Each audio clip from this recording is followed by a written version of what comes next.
നമസ്കാരം. ഇൻഫർമേഷൻ മീഡിയയുടെ പുതിയൊരു വീഡിയോസിലേക്ക് എല്ലാ കൂട്ടുകാർക്കും ഒരിക്കൽ കൂടി സ്വാഗതം. ക്ഷേമ പെൻഷനുമായി ബന്ധപ്പെട്ട കാര്യങ്ങൾ നമ്മൾ നോക്കാൻ പോകുന്നത്. അതിനു മുമ്പായി ഇൻഫർമേഷൻ മീഡിയയുടെ വീഡിയോസ് നിങ്ങൾ ആദ്യമായിട്ടാണ് കാണുന്നതെങ്കിൽ ചാനൽ സബ്സ്ക്രൈബ് ചെയ്യുക. ഒരു തരത്തിലുള്ള മത രാഷ്ട്രീയ കാര്യങ്ങളും നമ്മുടെ ചാനൽ വരുന്നതല്ല.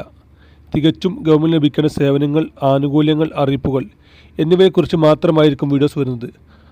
അതുകൊണ്ട് തന്നെ വീഡിയോ ഇഷ്ടപ്പെട്ട് കഴിഞ്ഞാൽ ചാനൽ സബ്സ്ക്രൈബ് ചെയ്യുക. ഗവൺമെൻറ് സേവനങ്ങൾ എപ്പോൾ വേണമെങ്കിലും മാറ്റങ്ങൾ വരാം. അതുകൊണ്ട് തന്നെ പുതിയ നിർദ്ദേശങ്ങളും അറിയിപ്പുകളും ലഭിക്കാൻ നോട്ടിഫിക്കേഷൻ കൂടി ഓണാക്കി വെക്കുക. പെൻഷൻ വാങ്ങുന്ന ആളുകൾ ശ്രദ്ധിക്കേണ്ട 3 കാര്യങ്ങളെക്കുറിച്ച് നമ്മൾ നോക്കാൻ പോകുന്നത്. പെൻഷൻ വാങ്ങുന്ന എല്ലാ ആളുകൾക്കും 1600 രൂപ പെൻഷൻ വാങ്ങുന്ന എല്ലാ വിഭാഗത്തിൽപ്പെട്ട ആളുകളും എല്ലാ വർഷവും ചെയ്യേണ്ട കാര്യമാണ് മസ്റ്ററിങ് ചെയ്യുക എന്നുള്ളത്.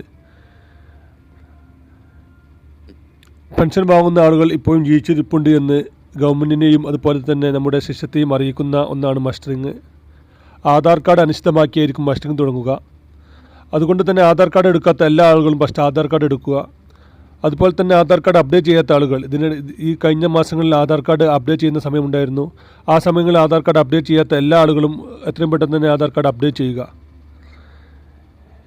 എല്ലാ വർഷവും ജൂൺ മാസങ്ങളിലാണ് അല്ലെങ്കിൽ മെയ് മാസങ്ങളിലാണ് മസ്റ്ററിങ് നടക്കാറുള്ളത്. പക്ഷേ ഈ വർഷം മെയ് മാസങ്ങളിൽ നടന്നിട്ടില്ല. സർക്കാരിന് ചില സാങ്കേതിക അപ്ഡേഷൻ കാരണങ്ങളാണ് അതുകൊണ്ട് നടക്കാതിരുന്നതെന്നാണ് ഇപ്പോൾ അറിയാൻ സാധിക്കുന്നത്. ആയതിനാൽ ജൂൺ മാസങ്ങളിൽ ഏതായാലും മസ്റ്ററിങ് നടക്കും. അതുകൊണ്ട് തന്നെ ആധാർ കാർഡ് അപ്ഡേറ്റ് ചെയ്യാത്ത എല്ലാ ആളുകളും ആധാർ കാർഡ് അപ്ഡേറ്റ് ചെയ്യുക എന്നുള്ളതാണ് ഫസ്റ്റ് ചെയ്യേണ്ട കാര്യം. അതുപോലെ തന്നെ മറ്റൊരു കാര്യം ശ്രദ്ധിക്കേണ്ടത്, പല ആളുകളും, നമ്മുടെ കുടുംബത്തിലുള്ള പല ആളുകൾക്കും ഇപ്പോഴും പെൻഷൻ ലഭിക്കുന്നുണ്ട്. കഴിഞ്ഞ ഈ വർഷങ്ങളിലെല്ലാം മരിച്ച ആളുകൾക്ക് കഴിഞ്ഞ പെൻഷൻ മസ്റ്ററിങ് നടന്നതിന് ശേഷം മരണപ്പെട്ട പല ആളുകളുടെയും അക്കൗണ്ടിൽ പൈസ വരുന്നുണ്ട്. അങ്ങനെയുള്ള ആളുകൾ എത്രയും പെട്ടെന്ന് തന്നെ അവരുടെ മരണ സർട്ടിഫിക്കറ്റ് പഞ്ചായത്തിൽ എത്തിച്ച് അവരുടെ പെൻഷൻ വരുന്നത് നിർത്തലാക്കണമെന്നാണ് ഇപ്പോൾ സർക്കാർ അറിയിച്ചിട്ടുള്ളത്. അല്ലാത്ത പക്ഷം പിന്നീട് ബുദ്ധിമുട്ടുകൾ സംഭവിക്കുന്നതാണ്. അതുകൊണ്ട് തന്നെ അങ്ങനത്തെ ആളുകൾ എത്രയും പെട്ടെന്ന് തന്നെ മരണപ്പെട്ട ആളുടെ പേര് പെൻഷൻ ലിസ്റ്റിൽ നിന്ന് ഒഴിവാക്കേണ്ടതാണ്. അതുപോലെ തന്നെ ഇപ്പോൾ പല ആളുകൾക്കും പെൻഷൻ ലഭിക്കുന്നില്ല എന്നുള്ളൊരു പരാതിയുണ്ട്. കഴിഞ്ഞ മാസങ്ങളിലെല്ലാം അതിനെക്കുറിച്ച് അന്വേഷണം നടന്നിരുന്നു. ഓരോ വീടുകളിലും ഓരോ വാർഡ് കേന്ദ്രീകരിച്ച് പഞ്ചായത്തിന് തന്നെ അന്വേഷണം നടന്നിരുന്നു. അതിൻ്റെ അടിസ്ഥാനത്തിൽ 2000 സ്ക്വയർ ഫീറ്റിന് മേലെ വീടുള്ള ആളുകൾ, അതുപോലെ തന്നെ സ്വന്തമായി 4 ചക്ര വാഹനമുള്ള ആളുകൾ, അങ്ങനെ പല ആളുകളുടെയും പെൻഷൻ തടഞ്ഞിരുന്നു.